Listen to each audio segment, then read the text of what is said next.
Salut à toi camarade internaute. Aujourd'hui, je voulais te faire une petite vidéo pour te donner des conseils d'achat sur du camping-car d'occasion. Alors oui, d'occasion, parce que bon, s'il est neuf, il n'y a pas grand-chose à regarder, quoique des fois. Pour te donner un exemple, moi quand j'ai acheté mon camping-car, la visite a duré 3 heures. Et 3 heures, tu vois, c'est vraiment un minimum, je pouvais pas plus, parce qu'on avait un peu de distance au niveau de la route, et on lui a mangé quasiment la moitié de l'après-midi au gars, mais bon, là tu vas pas acheter un sac d'orange. Alors écoute, on démarre tout de suite la vidéo. Jingles.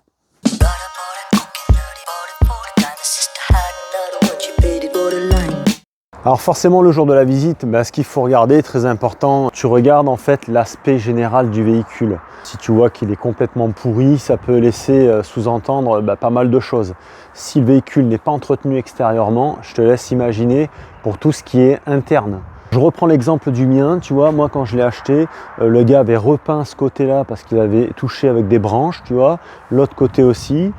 Il a repeint également tout le pare-choc arrière parce que je pense qu'il avait fait un petit peu des touchettes. Donc tu vois, c'est quand même quelqu'un qui prenait soin de son véhicule puisque voilà, dès qu'il y avait quelque chose qui n'allait pas, il le faisait. Alors lui, toutes les révisions mécaniques, il les faisait chez Mercedes, donc aucun souci à ce niveau-là. Par contre, c'est vrai que au niveau cellules, tout ça, il n'a jamais rien fait en définitive parce que moi j'ai dû faire le ramonage de la cheminée. D'ailleurs, avant la saison, je te ferai un petit tuto sur le ramonage de la cheminée, c'est très simple. Je te montrerai comment on fait. Mais voilà, toutes ces petites choses-là, lui, c'était pas trop son fort, tu vois. Lui, c'était vraiment, tout ce qui est mécanique et tout, c'était nickel. Après, au niveau de la cellule, il n'y a pas eu grand entretien. Une chose importante aussi, le jour de la visite, munis-toi d'une échelle avec des petites mousses de protection. Hop, j'ai déplié mon échelle, j'ai mis les petites mousses, comme ça on n'abîmait pas le camping-car. Je suis monté sur le toit pour aller inspecter le toit. Alors sur le toit, forcément, il faut s'assurer que tout soit fait dans les règles si jamais il y a eu des passages de câbles. Si jamais tu vois un petit peu de silica autour des lanterneaux, moi je prends pas ça comme un mal en fait, parce que ça peut être aussi du préventif. Je prends l'exemple de mon Rapido que j'avais à l'époque. Il n'a jamais eu aucune infiltration quand je l'ai reçu. En préventif, ce que j'ai fait, je suis monté sur le toit et j'ai refait en fait tous les tours de lanterneau au silica en préventif. Parce que si tu attends que tu as une infiltration pour aller faire des joints, c'est con parce que tu as déjà pourri une partie de ton toit. Après, je te cache pas que si tu connais quelqu'un qui s'y connaît un petit peu en mécanique, c'est mieux pour tout ce qui est mécanique porteur. Si tu connais quelqu'un qui s'y connaît en camping-car, c'est bien aussi. Bon, moi, mécanique, je connais, et tout ce qui est camping-car, je connais un minimum aussi. Donc voilà, ça aide quand même, parce que ça évite de faire des erreurs. Pour te donner un exemple, voilà, moi quand je l'ai visité, le mec commençait à me montrer comment fonctionnait la parabole et tout. Bon, c'était un jeune, moi je lui ai dit non mais moi la parabole, le prenez pas mal mais je m'en fous. Moi ce que je veux voir c'est vraiment le camping-car, est-ce qu'il est sain? Donc je sais où est-ce qu'il faut aller regarder, donc déjà dans un premier temps, dès que je suis arrivé, j'ai allumé le frigo. Mais bon, c'est très long à arriver quand même. Un frigo, quand il n'est pas démarré, que tu le démarres, en 3 heures, il n'a pas le temps de faire du froid. Quand tu vas visiter un camping-car, tu lui dis au gars la veille qu'il allume le frigo de façon à ce que tu puisses constater qu'il fasse bien du froid. Parce qu'en espace de 3 heures, il n'a pas le temps de fournir suffisamment de froid. Le Truma, ça tu peux le faire quand tu arrives, tu l'allumes, tu le mets en route, tu mets tout à fond et puis tu vois donc s'il envoie du chauffage au niveau des bouches de sortie de chauffage. Tu regardes également que tu aies bien de l'eau chaude qui coule. Et là, je dirais que déjà tu t'es déjà enlevé une belle épine du pied parce que bon, un frigo ça vaut de l'argent, un Truma ça vaut de l'argent. Et après, il ne te reste plus qu'à faire les inspections essentielles, on va dire. Alors très important, vérifier le toit. Tant que tu es sur le toit, regarde un peu aussi si tu as des jonctions. Beaucoup de camping-cars, en fait, tu as une jonction entre la partie arrière et la casquette ici devant, tu vois. Donc repère bien où elle est cette jonction. C'est très important aussi pour la suite. Après, une chose qui est bien, forcément, c'est d'aller se glisser dessous pour voir un peu l'état du châssis porteur, voir un petit peu que tu n'aies pas de fuite mécanique au niveau moteur. Évidemment, ça te permettra aussi de vérifier l'état général du plancher du camping-car. Donc déjà, voir un petit peu si tu as des zones molles ou pas. Alors pour ça, tu peux te munir d'un tournevis et tu appuies gentiment comme ça. Si ça rentre à un endroit comme dans du beurre, c'est que ton plancher il est pourri sur cette zone et là ça va engendrer des travaux qui sont quand même assez colossales. Évidemment tu vérifies aussi l'état des pneumatiques et leur date, bien que la date j'ai envie de te dire ils disent 6 ans, moi sur mon Rapido ils avaient 6 ans, ils étaient flambant neufs. Donc après, tout dépend en fait de l'utilisation, du stockage. Je me répète, mais bon, tu regardes un peu l'état général du véhicule. Après, s'il est complètement reluisant, bon, c'est pas une nécessité, hein, mais il faut voilà, que ce soit propre, qu'il y ait eu un minimum d'entretien du véhicule, tu vois, parce que sinon, si extérieurement déjà c'est une saucisse, tu risques d'avoir malheureusement des mauvaises surprises après. Donc forcément, eh ben, quand tu es à l'extérieur, eh ben, tu ouvres tout, tu inspectes tout. Tu regardes un petit peu l'état de la soute, l'état général de la soute. Regarde un petit peu aussi le plancher de la soute, vérifie bien que tout soit en bon état. Va voir un petit peu aussi dans les toilettes. N'hésite pas également à enlever un peu les grilles de frigo pour voir un petit peu l'état derrière. Tu peux aussi aller visiter la soute à gaz. Et après, je dirais que pour l'extérieur, tu as fait un petit peu le plus gros. Voilà, le plus important, c'est l'état châssis porteur. L'état mécanique, alors ça, bon, bah, ça va être surtout du visuel et après ça va être les serruriers. L'état évidemment de ton toit, hein. Il faut monter impérativement sur le toit pour voir un petit peu dans l'état que c'est là-haut. Est-ce que tu as un petit champignon d'évacuation d'air qui est cassé? Est-ce que tu as un lanterneau qui est fêlé? Tu vois, il faut impérativement monter sur le toit. Donc si jamais tu as le vertige ou quoi que ce soit, fais-toi aider, mais c'est très important de monter sur le toit du camping-car. Et après, bah, tu retournes à l'intérieur du camping-car et là arrive le moment de la grosse inspection. Alors pour l'inspection intérieure, donc forcément tu peux faire une inspection visuelle, bien aller voir partout dans les placards. C'est très important d'ouvrir les placards. Tout ce qui concerne en fait les angles, c'est là où tu risques d'avoir le plus de problèmes. Pour te raconter une petite anecdote, avant d'acheter celui-ci, on était allé voir un camping-car rapido. Il avait plu fortement 2 jours avant. La table sur le rapido, tu sais, se replie sur elle-même. Donc on regarde le camping-car, on regarde l'intérieur, le gars il m'ouvre la table et ici tu avais une flaque d'eau énorme. Il a été incapable de me dire d'où ça venait, il me dit c'est peut-être moi en nettoyant. Bon, moi en nettoyant, laisser une flaque d'eau comme ça me paraissait énorme quand même. Donc on n'a pas donné suite en fait. Je l'ai tellement massacré au niveau du prix parce que moi ne sachant pas d'où venait l'infiltration, je l'ai tué au niveau tarif. Et donc on en est resté là, j'ai pas validé ce camping-car. Et c'est là qu'intervient le partenaire Toptes. Pourquoi je t'intègre ça dans cette vidéo? Cette vidéo est à point nommé pour te présenter ce petit appareil. Donc si dans les mois à venir tu es amené avec la belle saison à t'acheter un camping-car, je te conseille fortement d'acheter ce petit appareil qui coûte pas très cher. Je te fais un petit déballage rapide et après on va rentrer un peu sur la technique. Donc c'est un détecteur d'humidité et de moisissure. Donc c'est le modèle TS630 et ce petit produit, ça peut bien te sauver les miches et bien t'éviter de gros problèmes également. Ça se présente comme ça, qui est livré avec une petite pochette. Tu as une petite clé avec des pointes de rechange puisqu'il est muni de 2 petites pointes. Alors je précise qu'avec ça, tu ne vas pas défoncer ton camping-car, hein.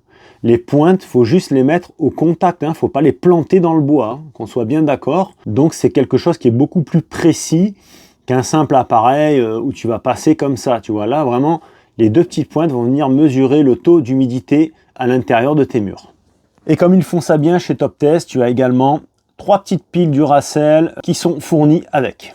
Parce que même s'il te fournit un test d'humidité, c'est pas non plus fiable à 100% leur test d'humidité. Et j'aurais tendance à dire que sur les camping-cars un peu anciens et à des prix un peu bas, on va dire, par rapport au marché, eh ben c'est difficile en fait d'exiger un test d'humidité. Je vais te donner des indications rapidement. Donc la notice est en français comme toujours chez Toptes. Tu as un tableau aussi sur les différentes matières, les matériaux de construction si tu veux, donc les bois. Tu vois, tu as la table de calibration des bois, etc. Voilà, tout est répertorié en fonction du bois que tu cherches. Pour nous camping-caristes, voilà, donc en matériaux A, bois, on a du hêtre, épicéa, cerisier, noyer, et en B, on a du chêne, du pin. Donc je pense que la grosse majorité, ça va être du pin quand même, hein. Donc moi, je te conseillerais de te mettre en catégorie bois et B. Là, ici, tu as le bouton Power, ici, tac, tu allumes l'appareil. Là, ici, donc tu as le bois, donc ce que tu vas devoir sélectionner, bon, bah, nous, ça va être le bois pour les camping-cars. Avec le bouton M ici, donc tu vois, tu changes entre A et B. Donc nous, on va se mettre en B, puisque je pense que c'est ce qui correspond le plus à nos camping-cars. Après, tu as la sélection Celsius, Fahrenheit. Donc nous, c'est en Celsius. Là, déjà, le top test, tu vois, t'indique déjà la température intérieure et le taux d'humidité. Tu vois, donc déjà fermé comme ça, tu as déjà une première indication. Ce bouton-là, ça va être pour si jamais tu veux mémoriser en fait les données. Tu regardes bien que tu sois ici où il y a le petit arbre dessiné, tu vois, ça c'est pour les bois. Et donc avec le petit bouton M ici, tu te mets en B et là on est good pour faire une vérification sur un camping-car. On va faire un petit tour. Je vais te montrer comment utiliser cet appareil. Et au moins comme ça, si tu dois aller acheter un camping-car dans les jours, dans les mois à venir, je te conseille fortement de te munir de ça. Chose que j'ai oublié de te préciser, alors évidemment ici tu as des données en pourcentage, hein. Par contre tu as des codes couleurs et ça je trouve que c'est bien. C'est-à-dire que vert tout est bon, orange, méfiance, il y a quand même un taux d'humidité qui n'est pas normal on va dire, et rouge, alors là c'est carrément la catastrophe. Quand j'ai pris mon camping-car, bien que j'ai passé 3 heures dessus, il y a des choses qui me sont passées à côté. C'est pour ça que je te disais dehors de bien vérifier la jonction en fait entre la partie arrière donc de la cellule et la casquette avant. Parce que ici, bien souvent, tu as une jonction. Et moi, ma jonction est là et le joint était un peu craquelé. Et ce camping-car a eu quand même une petite infiltration ici, tu vois. Là, c'est un petit peu mou. On va essayer de passer l'humidimètre. Bon, tu vois, il n'y a rien, hein. Il n'y a rien, on a pris 10%, non, il n'y a que dalle en fait. Hein.